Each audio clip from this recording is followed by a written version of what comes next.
네, 제가 20대 때, 가장 락 스피릿이 넘치고 자유에 대한 열망이 있을 때, 장발을 했던 시절의 사진입니다. 제가 지금 당장 뭐 장발을 하겠다라는 것은 아니지만, 저는 우리 국민의힘에 지금 가장 필요한 게 자유와 다양성이 아닌가 생각합니다. 우리 황교안 후보님께서 삭발을 하실 자유가 있다면, 그런 모습이 나와야 한다면, 저는 천하람이 장발을 할 수 있는 자유, 그런 다양성도 필요하다라고 생각합니다. 최근에 민주당에서 갑자기 정신을 차리면서 민주당 내에서도 자유와 민주주의가 어느 정도 회복되는 걸로 보입니다. 이럴 때 우리가 정말 국민의힘의 자유와 다양성을 억압하는 윤핵관들을 그대로 놔두고 이 사람들이 우리 당의 국회의원과 구성원들을 여전히 옥죄고 권력 줄세우기를 하고 족쇄에 묶어놓는 것을 방치한다면은 저는 우리 국민들께 좋은 모습, 정말 우리 보수의 자유와 다양성과 유능함 못 보여드린다라고 생각합니다. 네. 김기현 후보님 제가 좀 여쭙겠습니다. 오늘 이준석 대표가 우리들의 일그러진 영웅의 엄석대를 소환해가지고 이렇게 언급을 했죠. 거기서 나오는 엄석대가 누구를 의미한다라고 생각하십니까? 제가 보건대는 이재명 대표를 지칭해야 맞다고 생각합니다. 아니요, 맞는 게 아니고요. 잠시만요. 제 생각을 후보님. 말씀드렸습니다. 제가 후속 질문 같이 드릴게요. 예, 충분히 답변할 시간 드리겠습니다. 예. 아니, 이게 이재명 대표라고요, 갑자기? 그러니까, 갑자기 이재명 대표라고 말씀하시는 거는 억지로 하셔야 되는지는 모르겠는데, 이거는 거의 무슨 윤석열 대통령께서 대장동 몸통이다라는 식의, 거의 그 말도 안 되는 좀 해석이잖아요. 그러니까, 이게 뭘 어떻게 감싸기 위해서 지금 이렇게까지 납득이 안 되는 얘기를 하시는 겁니까? 그래서 저는 천하람 후보가 모든 걸 자기 중심으로 판단을 한다는 거예요. 상대방이 뭐라고 얘기했는지 그 본심마저도 그야말로 편향적으로 생각한다는 거예요. 저는 그러면은 윤석열 대통령 옹호하기 위해서 한 것이 아니고. 알겠습니다. 제 얘기 잠시만. 제 말이 간단하게 설명드릴게요. 네.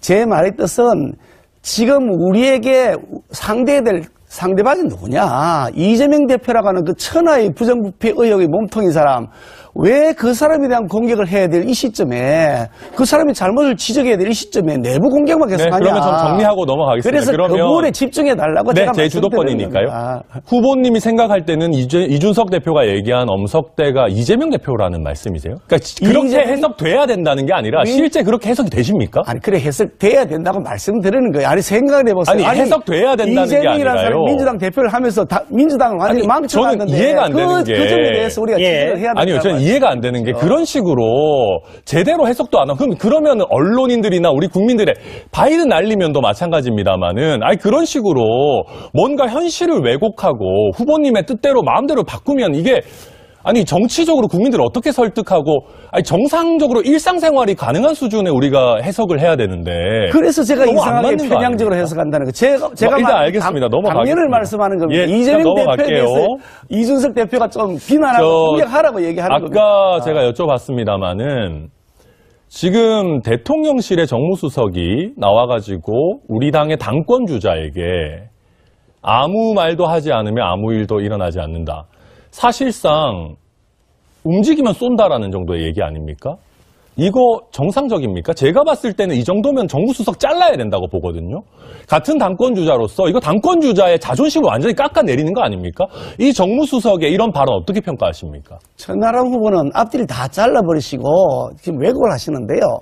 윤석열 대통령을 끌어들여서 윤한연대를 했다 이렇게 하시니 가장 윤심을 제일 끌어들인 게 사실 후보님 아닙니까? 저는 윤김연대를 한다고 말한 적이 없습니다. 무슨 윤심이 본인에게 있다. 내가 윤심의 대표주자다. 일체돼야 된다. 제일 많이 윤심 마케팅 하신 게 후보님이잖아요. 그래서 천하람 후보가 계속 왜곡해서 본다는 제가 한 번도 윤심이 나에게 있다고 말하지도 않았고요. 나는 윤석열 대통령과 소통과 공감을 잘해서 서로 간의 협조를 통해서 당을 성공시키고 그 김기현 후보님이 윤석열 대통령이랑 잘 협조하겠다라고 하면 되고 다른 후보들은 그 얘기 하면 안 됩니까? 천하람 후보는 협조한다고 다 했잖아요. 했습니다.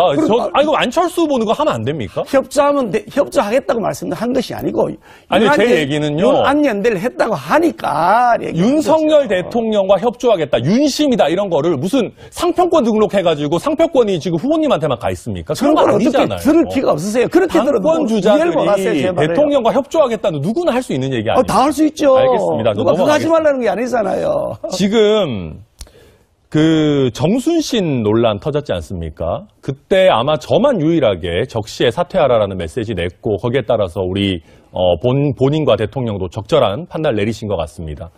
근데 이 정순신 논란과 관련해가지고 인사검증 실패의 책임이 김기현 후보 보시기에는 누구한테 있다고 보십니까? 인사검증이 제대로 안 된 건 맞습니다. 그 점에 대해서는 분명히 책임이 있다고 생각하는데 이 시스템에 문제가 있습니다. 실제로 본인이 고지하지 않으면 알 수 없는 영역들이 있기 때문에 네.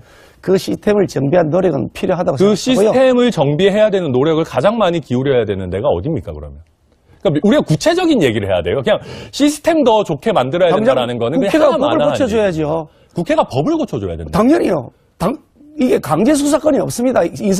검증 시스템 인사검증 자체가요. 시스템에 강제 수사권을 주자고. 강제 조사권이 없습니다. 본인이 고지하지 않으면 동의하지 않으면 아무것도 조사할 수 있는 권한이 없습니다. 네, 그래서 알겠습니다. 국회는 안 해보셨으니까 잘 모르시잖아요. 아니요, 그게 국회에서 아니라 그동안 많은 논쟁들을 인사검증에 했어요. 강제 수사권까지 주면 사람들이 무서워가지고 인사검증에 강제 어떻게 수사권이 동의를 아니라 합니까? 강제 조사권인데요. 아니 천안 후보는 국회는 안 해보셨으니까 모르는 거예요. 그동안 국회에서 여야 사이에 이걸 강제 조사할 수 있는 권한을 주자고 많은 논의를 했는데 네, 결국 여야 간의 의견이 짧게 결정이 안 난 마무리 겁니다. 부탁드리고요. 김기현 후보님, 아까 보니까 정광훈 목사도 조금 옹호하시던데요. 예전에 김기현 후보께서 정광훈 목사를 보고 이사야와 같은 선지자다라는 얘기를 하셨던데 지금도 그 의견 변함없으십니까? 제가 옹호한 것이 아니고요. 그런 말에 대해서는 발끈하시면서 왜 가짜뉴스를 가지고 그 의견이 동일하신지만 말씀해 주세요. 그리고 옹호했다는 표현을 이사야로 보시는 겁니까? 그 무렵에 2019년입니다. 광화문의 항쟁이 뜨겁게 타오를 때인데요. 예. 그때 자유우파 시간 다 됐습니다. 그대로네요. 이준석 전 대표. 이준석 시대는 갔고 내 시대가 왔다. 들어주시고. 네. X입니다. 네. 아직은 아닙니까? 일단 이준석 대표가 이제 고작 39이거든요. 시대가 같다고 하기에는 너무 한창인 나이 아니겠습니까? 저는 특히 국민의힘과 우리 대한민국 정치 개혁을 바라는 분들이 그렇게 봐주셨으면 좋겠어요. 이제 이준석 대표 혼자서 외롭게 개혁을 외치던 시대는 갔고 천하람과 이준석이 개혁의 쌍두마차가 돼가지고 정말 국민의힘과 우리나라 정치를 앞으로 30년, 40년 이끌고 가겠구나. 저는 그렇게 봐주시면 더 좋을 것 같습니다. 네. 바로 들어볼까요? 예. 제가 굳이 읽지 않아도 될 것 네. 같은데요. 제가 예. 일단 X 하고 싶습니다.